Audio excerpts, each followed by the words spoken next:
और एक बार देख लेते हैं कि संस्थागत निवेशकों ने क्या किया है। एफआईआईज की बिकवाली लगातार जारी है।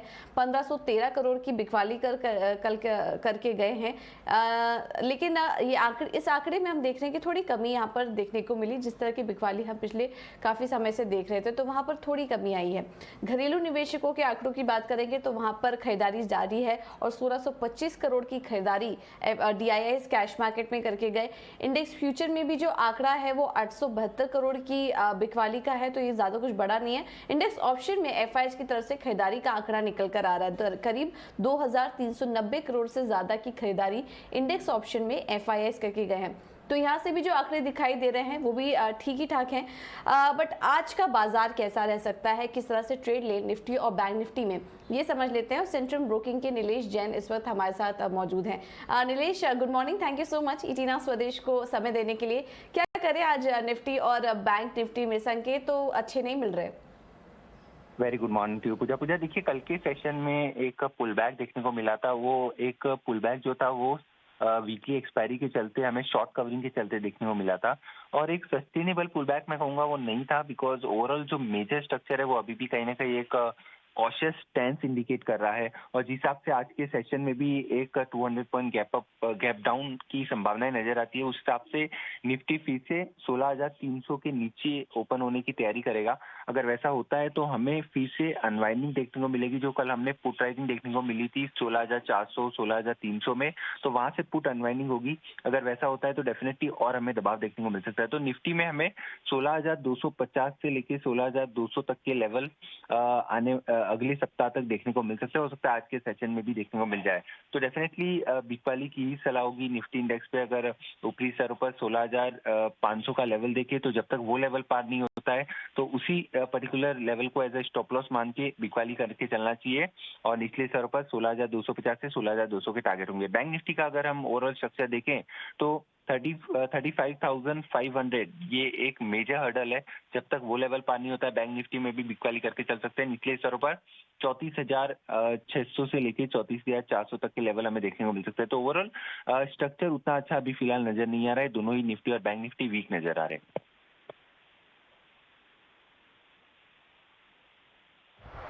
ऑलराइट, ठीक है। तो स्ट्रक्चर थोड़ा वीक नज़र आ रहा है निफ्टी और बैंक निफ्टी दोनों की बात करेंगे तो, क्योंकि एक पुल बैक रैली नीलेश जैसा कि भी बता रहे थे कि कल जो दिखी थी वो इतनी सस्टेनेबल नहीं है। और देखिए, इस वक्त जो संकेत भी मिल रहे हैं वो भी काफ़ी कमज़ोरी के हैं। तो आज यहाँ पर फिर से वीकनेस देखने को मिल सकती है। तो ऊपरी स्तरों से यहाँ पर हल्का दबाव निफ्टी और बैंक निफ्टी में देखने को मिल सकता है। ये रहा नीलेश की तरफ से। नीलेश, फिर आपसे ये भी समझना चाहेंगे स्टॉक स्पेसिफिक रणनीति ऐसे में क्या अपना के चले, क्योंकि काफ़ी सारे एनालिस्ट से हमारी बात हो रही है, उनका यही कहना है कि उतार चढ़ाव बना रहेगा, स्टॉक स्पेसिफिक मोमेंटम यहाँ पर दिख सकता है। तो ऐसे में कहाँ नजर रखें स्टॉक्स पर? बिल्कुल पूजा, देखिए स्टॉक्स पे ही फोकस करना होगा। स्टॉक स्पेसिफिक रणनीति अपनानी चाहिए जिस हिसाब से दोनों ही साइड्स के मूव देखने को मिल रहे हैं। तो जो हमारे लिए हमने एक बाय और एक सेल का स्टॉक चुना है जो खरीद के चलने की सलाह होगी, वो होगा विप्रो में। देखिए, ओवरऑल आईटी स्पेस में काफी अच्छा रिवर्सल हमने कल के सेशन में देखा था, और इस प्रकार की वॉलेटिलिटी के चलते जो फोकस है वो थोड़ा सा डिफेंसिव पे शिफ्ट होता हुआ नजर आ सकता है। तो यहाँ पे एक वैल्यू बाइंग हमें नजर आती है, जिस हिसाब से ओवरऑल काफी अच्छा खासा करेक्शन हम ऑलरेडी आईटी इंडेक्स में विटनेस कर चुके हैं। तो यहाँ पे थोड़ा सा डाउनसाइड लिमिटेड लगता है। तो विप्रो में अगर आज थोड़ी सी गिरावट हो और नीचे मिले तो इसे खरीद के चलने की सलाह होगी। 468 के स्टॉप लॉस से 490 से 500 तक की अपसाइड होगी। वहीं बाजार का जो वीकेस्ट सेक्टर कल के सेशन में रहा था वो था मेटल्स, और मेटल्स में अभी भी हमें ऐसा लगता है कि और गिरावट हमें देखने को मिल सकती है। टाटा स्टील ये गिरावट को लीड कर सकता है। 1060 के स्टॉप लॉस से इसे बेच के चलने की सलाह होगी। 1015 से लेके 1000 तक के टारगेट टाटा स्टील में हमें देखने को मिल सकते हैं। बिकवाली का ट्रेड होगा।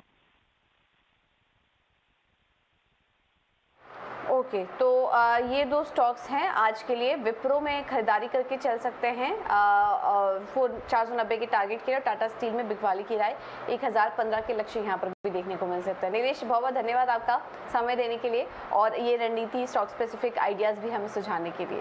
कुछ और भी ट्रेडिंग कॉल्स हम आपको आगे बताएंगे कि कहाँ पर आपको नज़र रखनी है आज के दिन, क्योंकि मार्केट इंडेक्स तो काफ़ी वॉलेटाइल रह सकता है। ऐसे में स्टॉक स्पेसिफिक रणनीति क्या अपना के चलें, ये काफ़ी इंपॉर्टेंट इम्पोर्टेंट होगा। लेकिन चलिए अब आगे बढ़ते हैं। ये तो बात हुई मार्केट की, लेकिन आज खबरों वाले शेयर्स और इम्पोर्टेंट ट्रिगर्स कौन से हैं ये भी समझ लेते हैं। सौमित हमारे साथ जुड़ चुके हैं पूरी जानकारी लेकर। सौमित गुड मॉर्निंग, बताइए खबरों वाले शेयर्स आज कौन कौन से हैं? Good morning. पहले तो बजाज ऑटो जो निफ्टी स्टॉक है फोकस में रहेगा, क्योंकि कंपनी ने कहा है कि वो बायबैक कंसिडर करने वाले हैं अपने बोर्ड मीट में, जो कि जून 14 को है। अब थोड़े बहुत डिटेल्स हम आपको दे देते हैं। जो कंपनी के बुक्स में कैश एंड कैश इक्विवेलेंस है, जिसमें current investments, cash on hand और बैंक बैलेंस आता है, वो करीब 5,900 करोड़ के आसपास है।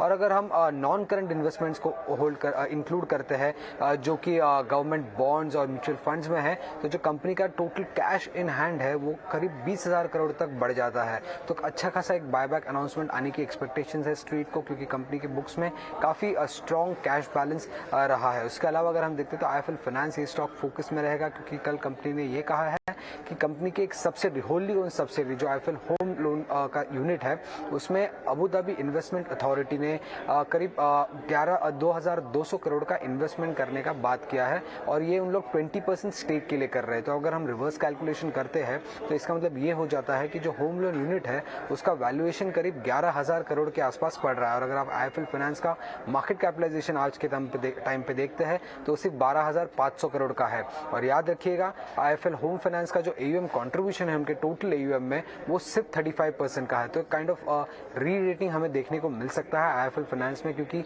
एक यूनिट का ही वैल्यूएशन 11,000 करोड़ का हो गया और मार्केट पूरी कंपनी को जो वैल्यू कर रही है वो सिर्फ 12,500 के आसपास कर रही है। उसके अलावा पैनासिया बायोटेक फोकस में रहेगा, क्योंकि कंपनी ने ये कहा है कि यूएस एफडीए का एक इंस्पेक्शन हुआ था उनके हिमाचल वाले बद्दी प्लांट में, और इंस्पेक्शन अब कंप्लीट हो चुका है और उनको करीब 8 ऑब्जर्वेशन इशू किया गया है फॉर्म 483 में। अब कंपनी कह रही है कि वो यूएस एफडीए के साथ वर्क करेगी ऑब्जर्वेशन रिलीज करने के लिए, और पहले का जो एक वार्निंग लेटर उन्हें मिला था वो भी क्लियर करने के लिए। तो ये स्टॉक फोकस में रखिएगा।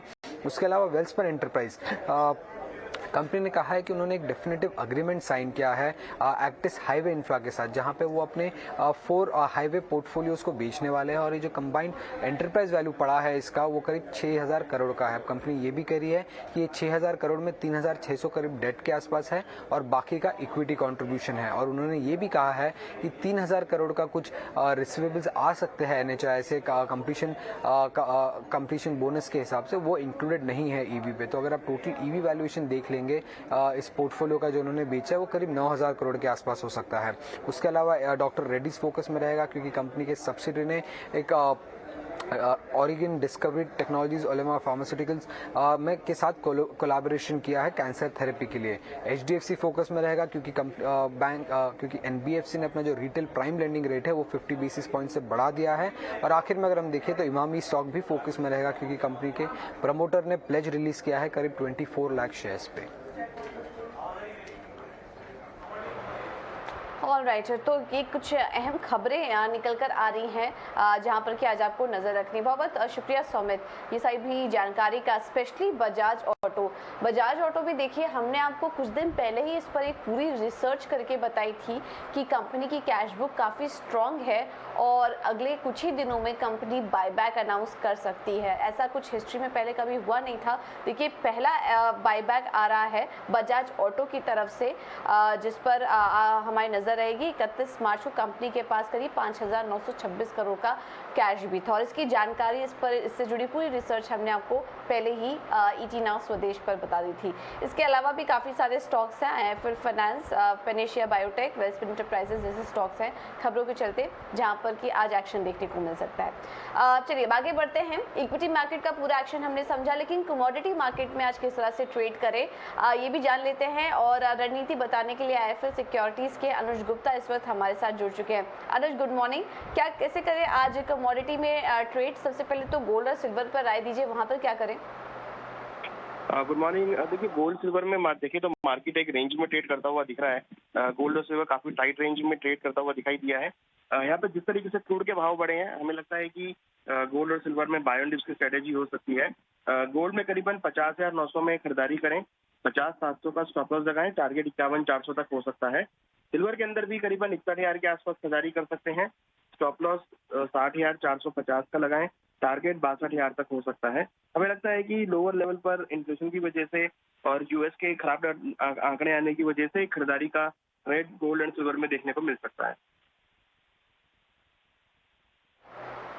ओके, तो आंकड़े आने वाले हैं यूएस में महंगाई के, उसके पहले यहाँ पर गोल्ड और सिल्वर में खरीदारी का ट्रेंड दिख सकता है, तो यहाँ पर खरीदारी करने की राय आपको दी जा रही है। इसके अलावा कच्चे तेल में अनुज क्या करें, यहाँ पर उतार चढ़ाव बना हुआ है, हालांकि अभी भी अपने ऊपरी स्तरों पर ही ट्रेड कर रहा है, लेकिन क्या व्यू बन रहा है आपका क्रूड पर? देखिए, क्रूड के अंदर हमने देखा है कि 122-123 डॉलर के लेवल ब्रेंट में देखने को मिले हैं। हमें लगता है कि अभी जो ट्रेंड है क्रूड का वो पॉजिटिव ही है, यहाँ पे खरीदारी का ट्रेड ही लेना चाहिए। एमसीएक्स में करीबन 9,350 के आसपास खरीदारी करें। स्टॉप लॉस 9,150 का रहेगा, टारगेट 9,600 तक हो सकता है। इंटरनेशनल मार्केट में एक्सपेक्टेड है कि एक बार भाव 125 से लेकर 126 डॉलर तक के लेवल देखने को मिल सकते हैं। सप्लाई कम होने की वजह से और डिमांड का इम्पैक्ट आने की वजह से भावों में तेजी है। हमें लगता है कि अभी सप्लाई कम रहेंगी, जिससे क्रूड के भावों को सपोर्ट मिलेगा और यहाँ पे खरीदारी का माहौल देखा जा सकता है। ठीक है, तो खरीदारी का माहौल देखा जा सकता है कच्चे तेल में भी, और यहाँ पर भी 9,600 के लेवल्स के लिए आप खरीदारी कर सकते हैं। बेस मेटल्स में अनुज क्या करने की राय होगी, कौन सा स्पेस पसंद आ रहा है आपको यहाँ पर?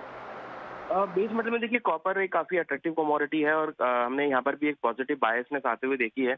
चाइना ओपन होने के बाद डिमांड बढ़ी है। एलएमई पे देखें तो इन्वेंट्री यहाँ पर कम होती हुई दिखाई दी है। हमें लगता है कि कॉपर में ही खरीदारी का ट्रेड ले सकते हैं। खरीदारी करनी चाहिए करीबन 784 में, स्टॉप लॉस 777 का, टारगेट 796 तक हो सकता है, तो कॉपर में खरीदारी का ट्रेड बनाया जा सकता है। ओके, और अब डॉलर में भी क्या कोई ट्रेड देख रहे हैं आप आज के लिए? देखिए, रुपया यहाँ पर एक रेंज में ट्रेड करता हुआ दिख रहा है। हालांकि रुपये में थोड़ी सी कमजोरी यहाँ पर देखने को मिल सकती है। यहाँ पर एक काफी टाइट रेंज में ट्रेड होता हुआ दिखाई दिया है, नीचे में 77.80 और ऊपर में 78.10। हमें लगता है कि इसी रेंज में मार्केट ट्रेड करता हुआ दिखाई देगा। भाव अगर नीचे 77.80 के आसपास मिलता है तो खरीदारी करें। 77.60 का स्टॉप लॉस लगाएं, टारगेट 78.10 का देखने को मिल सकता है।